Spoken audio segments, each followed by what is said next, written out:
तो हमारा पॉइंट है important of training and development. मतलब ट्रेनिंग एंड डेवलपमेंट का इंपॉर्टेंट क्या है, किस लिए ट्रेनिंग एंड डेवलपमेंट प्रोवाइड करवाया जाता है। तो इसमें सबसे पहला पॉइंट आता है इनोवेशन। इनोवेशन मतलब क्रिएट समथिंग न्यू। तो जब हम एम्प्लॉयज़ को ट्रेनिंग देते हैं तो नए नए आइडियाज़ के साथ आते हैं, जैसे कि नए प्लान बनाकर नए प्रोडक्ट या नए स्कीम के साथ। दूसरा पॉइंट आता है कॉर्पोरेट इमेज का।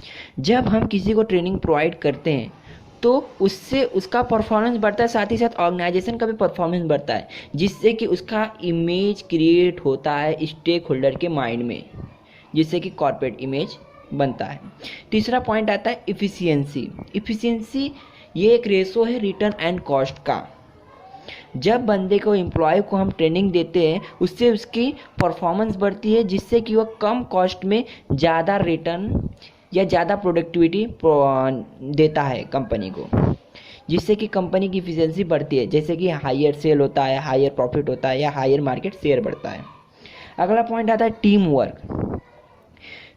तो हम जब ट्रेनिंग प्रोवाइड करते हैं तो उससे सिर्फ बंदे का नॉलेज और स्किल ही नहीं बढ़ता, बल्कि एम्प्लॉय का आपस में टीम वर्क भी क्रिएट होता है। अगला पॉइंट आता है ऑप्टिमम यूज़ ऑफ रिसोर्सेज। अब चाहे वो फिजिकल रिसोर्सेज हो या कैपिटल रिसोर्सेज हो या मैन पावर रिसोर्सेज हो, जब हम एम्प्लॉयज़ को ट्रेनिंग देते हैं तो उससे उसमें इतनी तो स्किल या एफिशिएंसी बढ़ी जाती है, जिससे कि वो हर रिसोर्सेज को ऑप्टिमम यूटिलाइज कर सके। उसके बाद अगला पॉइंट आता है मोटिवेशन।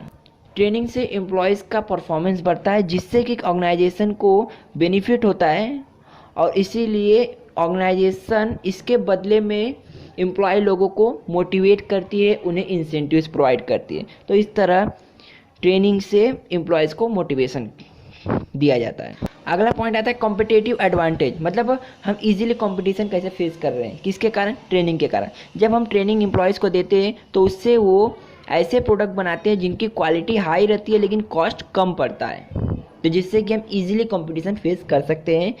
उसके बाद अगला पॉइंट आता है कस्टमर सेटिस्फेक्शन। तो ट्रेनिंग का कस्टमर सेटिस्फेक्शन से कैसे रिलेशन है।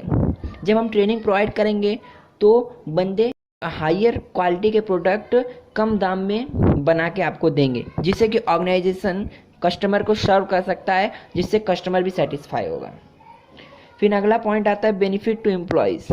ट्रेनिंग का एम्प्लॉयज़ को खुद को भी फ़ायदा होता है, जैसे कि ट्रेनिंग देने से उनको उनका नॉलेज बढ़ता है, उनका स्किल बढ़ता है, उनका पॉजिटिव एटीट्यूड डेवलप होता है, उनको रिवॉर्ड मिलता है, उनके अच्छे परफॉर्मेंस के बदले में उनको उनका प्रमोशन होता है।